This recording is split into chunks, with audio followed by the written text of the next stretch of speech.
Hi everyone, and welcome to the Friday, January 7th installment of the Silicon Insider, the only uncensored look at life and business in the Valley. My name is Mike Malone, and I'm here with special contributor Scott Budman of NBC Bay Area.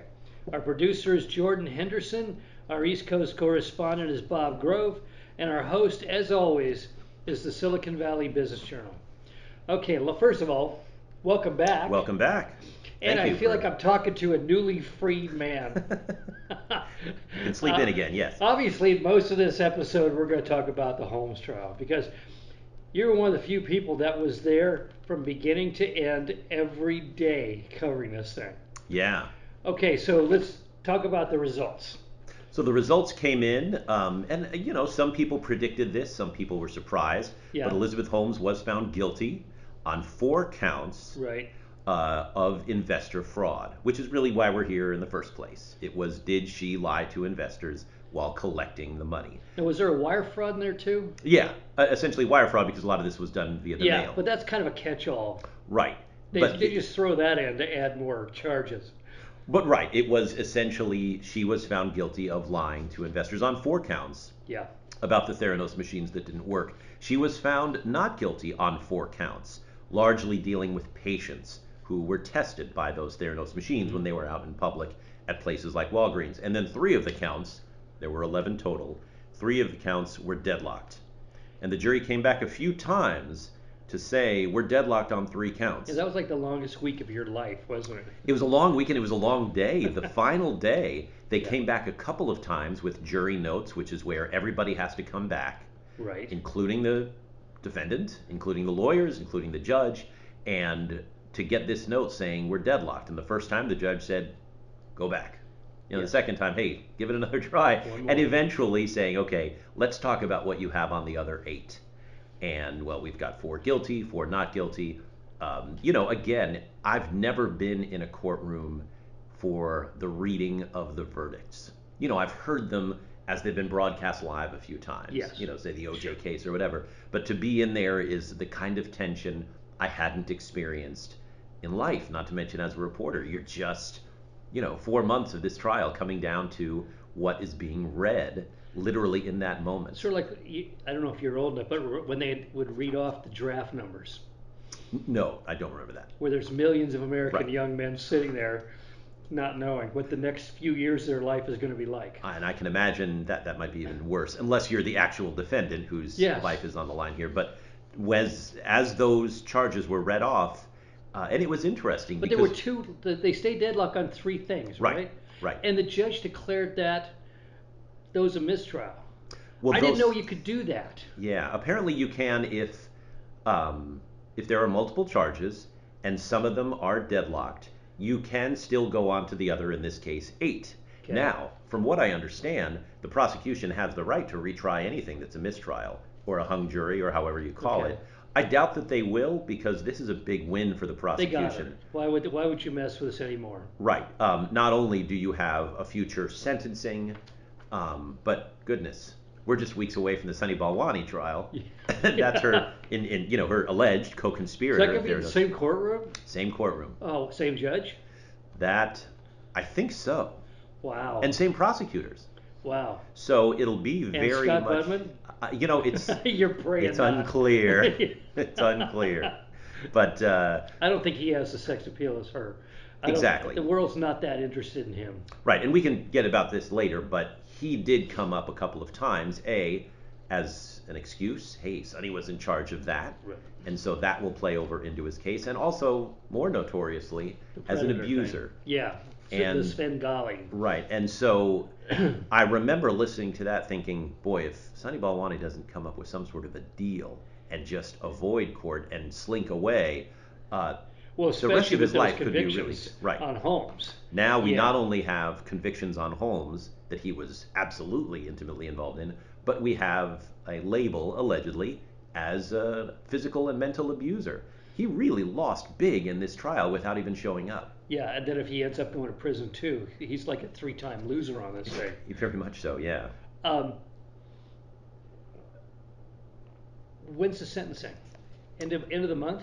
It's usually 2 months after, within 2 months. So it's going to be maybe a month and a half from now.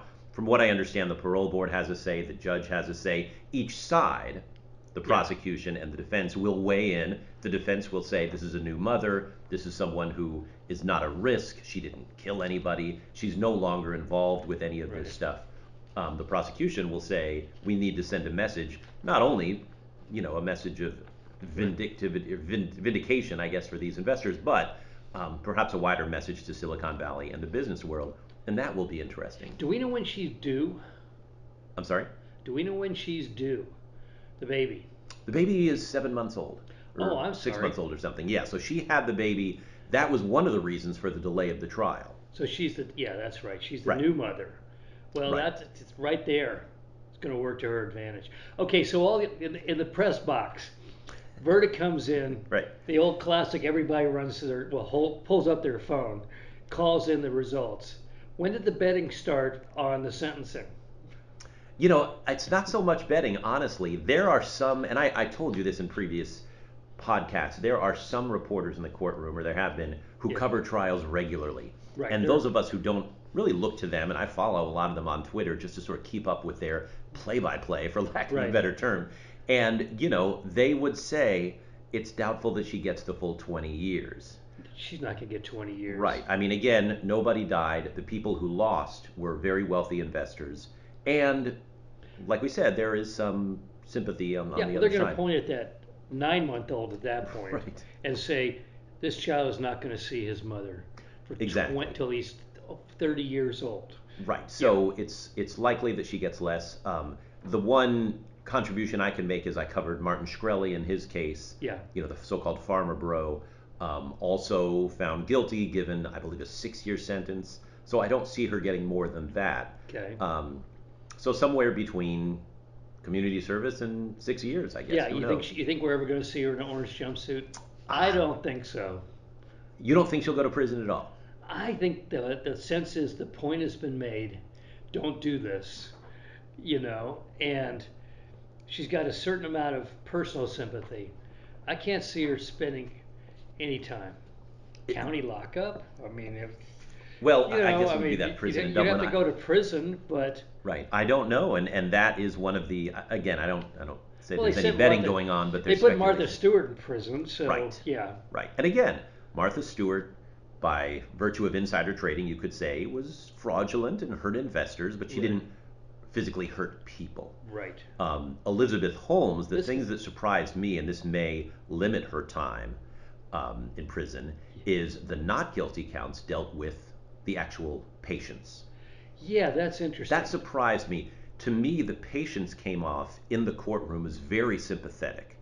Yeah. When the woman who was pregnant and took the Theranos test that told her she had lost her baby, mistakenly, she ended up delivering a healthy baby. When she broke down on the stand, again, whether or not you're a parent or a man or a woman or anybody, you were silent in that courtroom thinking about the effect of that and the weight and the gravity of that. I mean, the bottom line right now is those poor people lost. Right. But, rich guys won. Right. And one of the jurors who spoke to ABC News said the reason we, as a unanimous group, found her innocent on those things was there was a degree of separation between Holmes and the patients, which means the defense's argument that Sonny Balwani and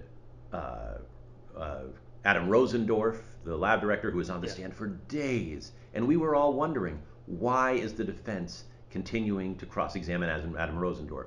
Well, they succeeded in convincing the jury that the lab director and Sonny Balwani had something to do with the patients, and therefore they didn't link Elizabeth Holmes directly with them. And that was the process, which is interesting. Yeah, I mean, you need absolute direct causality. I mean, she would have had to have administered the tests.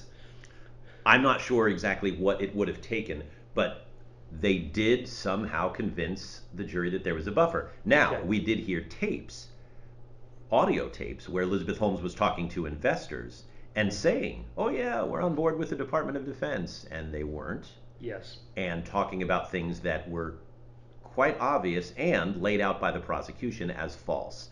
And you heard it, and interestingly enough, one of the jury notes was, while they were in deliberations, to rehear that phone call that was recorded. Yeah, I heard about where, that. Yeah, Holmes spoke to the investors, and that was powerful. And when we were all called back in, and Holmes and her people and the prosecution were all called back in to listen to that, it was a powerful moment because we thought, the jury is re-listening to that pretty damaging phone call. But it was unpersuasive, sounds like. Well, but some of those investors were the counts that she was found guilty on. Right. Whereas the patients, those counts she was found not guilty on.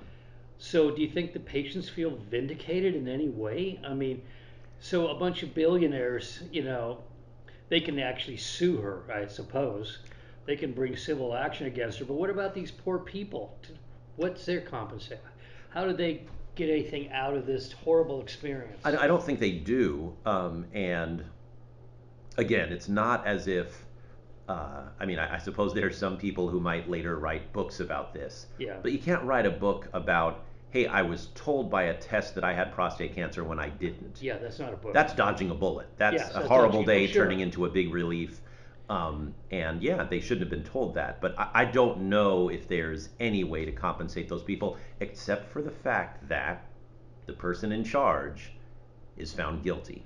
Yeah. Maybe not on your charge, but on At other least she ones. was found guilty. And she very well may spend at least some time in prison. And I heard on the John Carreyrou podcast that I've kept up with, Tyler Schultz, who was the whistleblower, the former employee, the young Right. man. And, he was saying, this is time to move on. We got our pound of whatever it is, Yeah. and justice was done. And those of us who were somewhat damaged can now move on. And maybe that's how they feel about this. Well, then let's talk about the sentencing. If she gets community service, 5,000 hours, working in a soup kitchen, are those people going to feel like, well, that's fair compensation? I doubt it. I don't Yeah. think they will feel it's fair. I don't think that will send any sort of a message to Silicon Valley. Obviously, the job here isn't to send a message to Yeah, well, that was future it's investors. going to be and one of my entrepreneurs. questions. How does this affect Silicon Valley? Right. If indeed there is some prison time, and I've since talked to CEOs and I've talked to venture capitalists even in the last couple of days, Yeah. who say the money's still flowing out there. Yeah. So that's not going to change. But if lying to investors puts you in prison, that's dangerous. That's dangerous, of course. Right. Even if you're a new mother, even if you're a woman who everybody wanted to succeed, et cetera, if lying to investors puts you in prison, maybe somebody will think twice about doing that. No, they won't. No, they Or maybe won't. not. I thought to myself, oh, what will be the chilling effect of this result? And if I'm in a startup, I'll go, well, she was stupid, but our product isn't working either, but we're going to make it work. So we won't be lying. I mean, the whole point of entrepreneurs is you're essentially lying to yourself about your ability to do the impossible.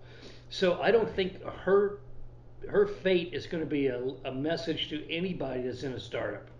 I mean, it may not be, but look, the investors themselves, some of them, kind of turned on Elizabeth Holmes. Yeah. And you can sort of see that happening. Well, yeah. Well, I know some funds that just fell apart. I mean, there's some VCs out there lost a lot of money on this, and yes, the money's still flowing, but they have to compete for the next fund. True. I mean, look, it doesn't mean that the next Uber won't be as hopelessly oversubscribed. If there's anything that we learn from, let's say, Uber, Yeah. is that ultimately that public offering and stock performance was disappointing.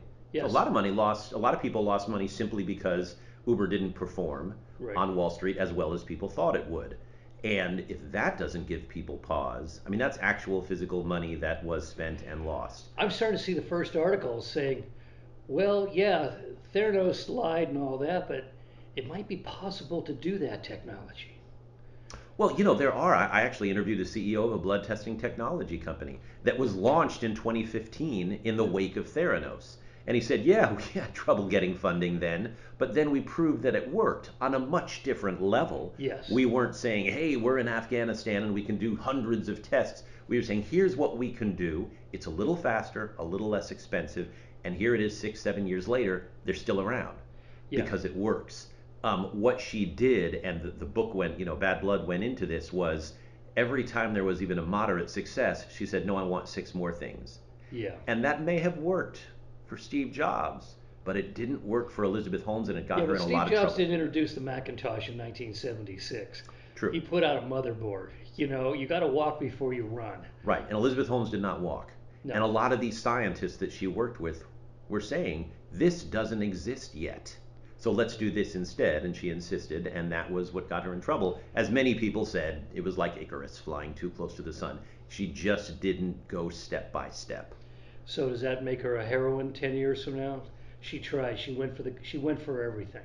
No, I she don't. swung for the think so. fences. I don't think it makes her a heroine. I think it makes her a cautionary tale. Yeah, And sometimes good things come from cautionary tales. sure. Someone out there, boy, Michael, did she have fans? They showed up at court sometimes at 4 in the morning to see her in person. I want to talk about the obvious in a minute here. But somebody, one of those young people, maybe, yeah, was saying, I don't like needles. I like the idea of this. And later in life, when that young woman graduates with a STEM degree, maybe it happens. And so maybe it happens in an ethical the other way. truth of technology is no new technology, even when it fails, goes away. Right. It comes back eventually. I saw technologies in 1980 that reappeared in 1995. Part of what Intel did was its single bus on its chips. That was one of its biggest selling points. They didn't have 2 or 3 like their competitors. 20 years later, they announced their breakthrough in having multiple buses on their chip. Nothing goes. I'm waiting for silicon on sapphire to come back and bubble memory. I remember silicon sapphire. Yeah, these things, they go in cycles. Yes. And nothing really goes away. I mean, do we need more dating apps? No, but we're still getting them. We're still getting them. And et cetera, et cetera. And sometimes it's just, hey, we're going to tweak this. Sometimes it's, hey, there's more money to be made. But sometimes it's because a good idea just didn't work out. Its time isn't right. Right. And the cautionary tale. You got to wait for Moore's law, usually. Yeah, maybe so. And if the technology catches up to Elizabeth Holmes' ideas, great. Great for the people who make it work. And hopefully they don't defraud investors along the way. Yeah, exactly. Believe me, the first time I heard about her technology, it was like, yes, this is a big deal. One subtle little side effect that hit me yesterday thinking about all this was there were some real famous people who invested in this technology who have died. Well, George Shultz, mainly. Yes, exactly. And most of like Henry Kissinger is not making major contributions anymore because he's in his 90s. The last entry on their Wikipedia will be suckered by Elizabeth Holmes. Well, that's their final legacy after a career of distinguished service. You end up with that as your footnote. Yeah, and I think in the case of Kissinger, it was an investment. For James Mattis, it was an investment. For Betsy DeVos, it was an investment. Yeah. I don't think it's a big entry on their life docket. Sadly for George Shultz, who had the family drama with his grandson and his children, and the staunch support of Elizabeth Holmes, that looked just really bad because he turned his back on his family briefly and all of that. That's really sad. And those entries in the book and the podcast are hard to listen to, especially for someone who had a good relationship with his grandparents. Yeah. I just can't imagine that. And for some of us who may someday be grandparents, I can't imagine that scenario. Me neither. And having known George Shultz, yeah, he was not that kind of a guy. No, and he was, you hate to say suckered, but he was hoodwinked and somehow believed it until right to the end. Yeah, and when George Washington left office, among the founding fathers, there was real concern that he would live out the rest of his life without making any big mistakes, without doing anything foolish, because you don't want the father of the country to get into a scandal in his old age because he's in his dotage and he's not thinking. And I fear that's what happened to George Shultz on this. Yeah. Yeah, I mean, it's too bad. And if anything, at least, Tyler Shultz says they made peace at the end. Good. And, he understood who was right and who was wrong at the end. And that's the most important thing, not so much the legacy, but the family. And it sounds like the family was okay at the end, according to him. So let's talk about the press experience, because you had 3 months of doing this. First of all, You had to be getting calls every few days from your managing editor saying, "When's this thing going to end? We got stories for you to get out there and cover." I saw you cover a booster shot story, I think on a weekend, on Christmas weekend, I think. They let you out of the box, and you actually got to do real field reporting again. Well, on Christmas the courthouse closed, but news departments don't close, and so I was working that weekend. But right. Did you remember how to do that? Yes. Carry the microphone around and well, here's talk the to thing. people? So I turned stories every day from the Holmes trial. Yeah. Even on those days there were 7 days of deliberations, 6 days where nothing happened. Yeah. No verdict, and it was hard to on day 4 or 5 try to come up with an angle of is this long? What does this mean for the defense? Well, I saw you. I think it was the day of the verdict. Maybe it was the day before. And I wasn't up, but I saw the YouTube of it. It was like 6 o'clock in the morning, and you're standing in front of the courthouse, cold, got a scarf around your neck. You look about 15 years older. You just look exhausted. And it's you, and I saw a custodian go by behind you. And Yeah. you're waiting to get your seat, right? Well, yes, exactly. I'll tell you. So we had to get there early to get our seats, and eventually people catch on that you're there early. And so I did a lot of morning radio, and a lot of even our morning show producers were like, "Hey, why not?" And fine. On the day of the verdict, it just so happened because we didn't know there would be a verdict. But I was on our morning show, I was on our midday show live, Yeah. I was on our 5, 6, and 7 live, and I taped something for the 11. So it was kind of running the table. But it was the Holmes verdict day. I get it. Yeah. And a lot of this, you say, why did the managers allow this to continue? A lot of this was driven, and there's something to be learned in our business. A lot of this was driven by the online response.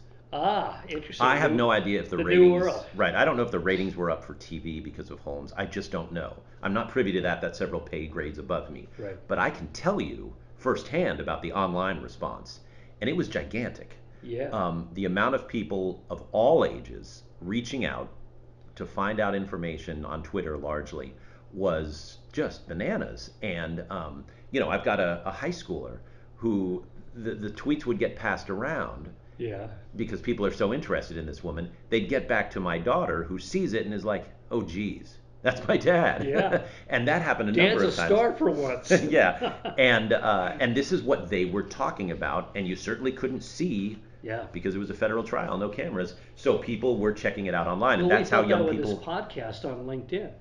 Yeah. Everybody. What was interesting was it crossed over from techies to the general public. Right. To a lot of people like housewives who didn't normally care about any of this stuff were obsessed with this. Right, and that's why I wonder, people say, what about the Sunny Balwani trial? I mean, there'll be some interest, but I just not can't much. imagine anything No. near what Elizabeth Holmes got because she was so polarizing. And it really is, if people are feeling sorry for her, yeah, there was some media machine that helped create this, but she was right there. Yes.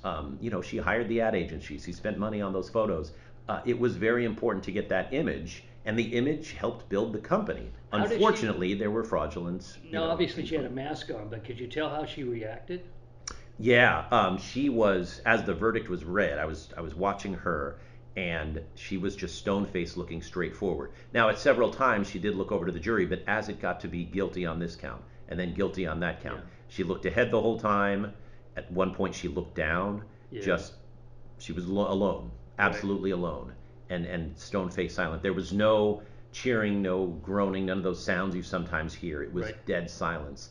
And when all 11 were read, they pulled the jury, and she was able to stand up, turn around, and hug her family, her father, who hadn't been in the courtroom much. Yeah. He was masked too, but he gave her a kiss on the head through the mask, and she hugged them and was let out. And I had noticed the time before when the jury was let in to ask the question and say, "We're deadlocked on 3 things," which is probably good news for the defense, right? Oh, sure.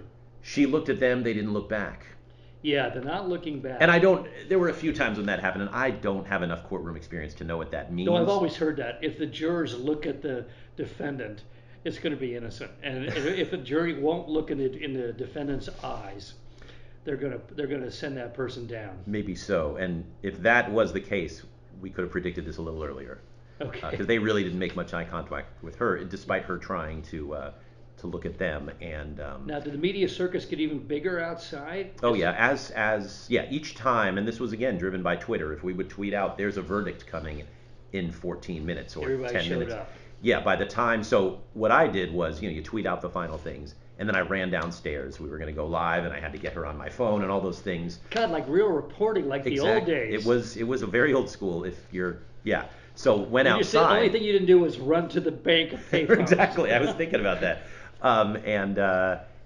When I arrived for court that morning, you're right. The janitor was there. There were a few of us reporters, some cameras. By the time the verdict was read and I went outside, I ran into dozens of cameras. Yeah. I mean, the place was packed, and that's how it was for the rest of the night. We all waited. They closed the courthouse.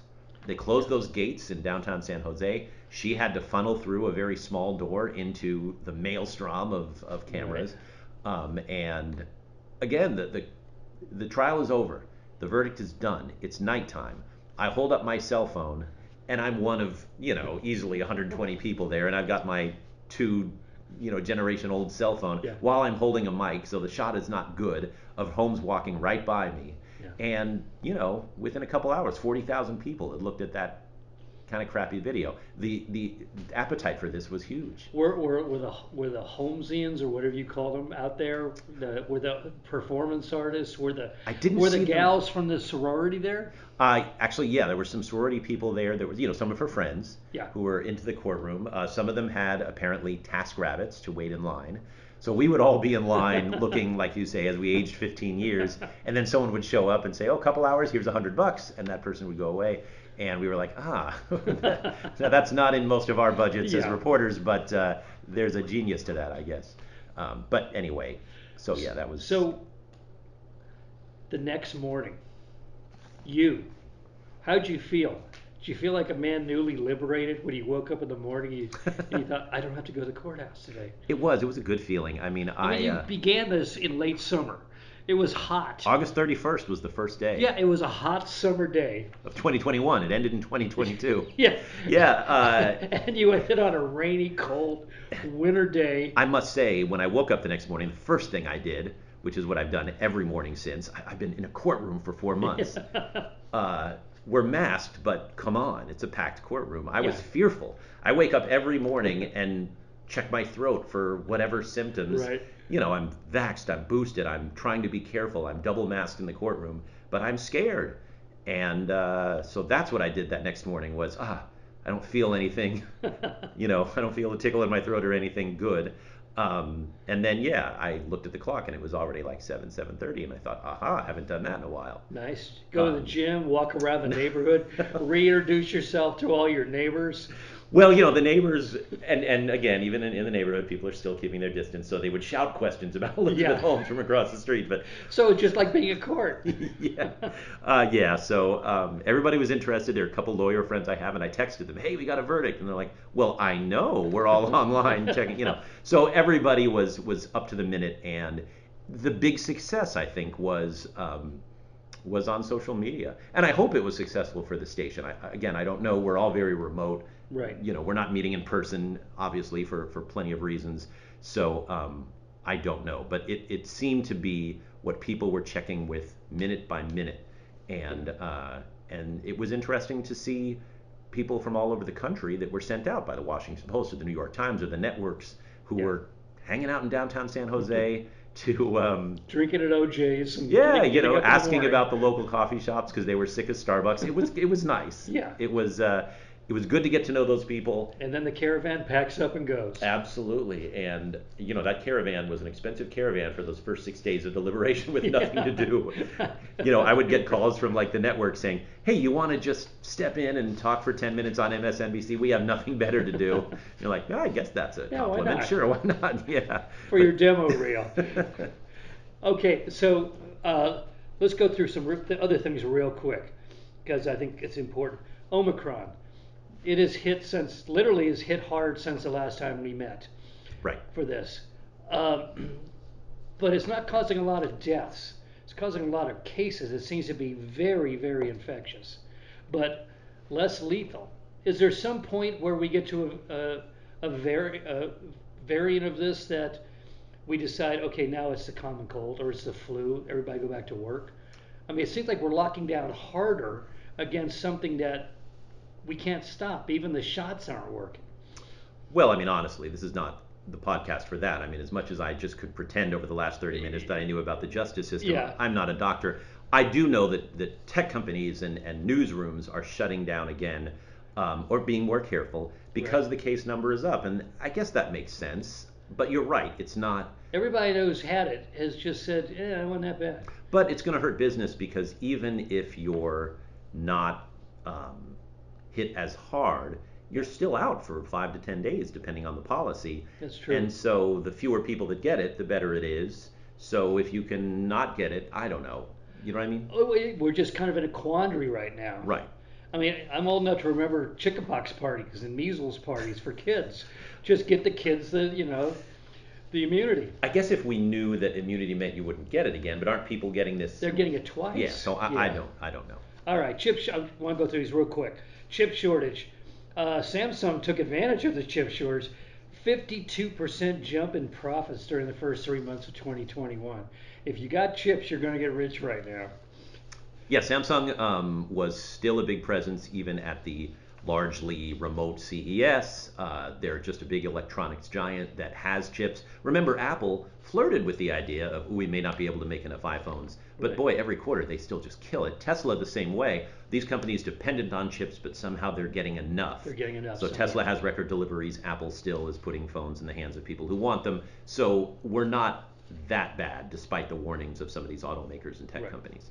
Isn't this the time of year you'd normally be at CES? Yeah, it just wrapped. It actually Yeah. wrapped a day early because of Omicron concerns. And A lot of the big boys didn't go.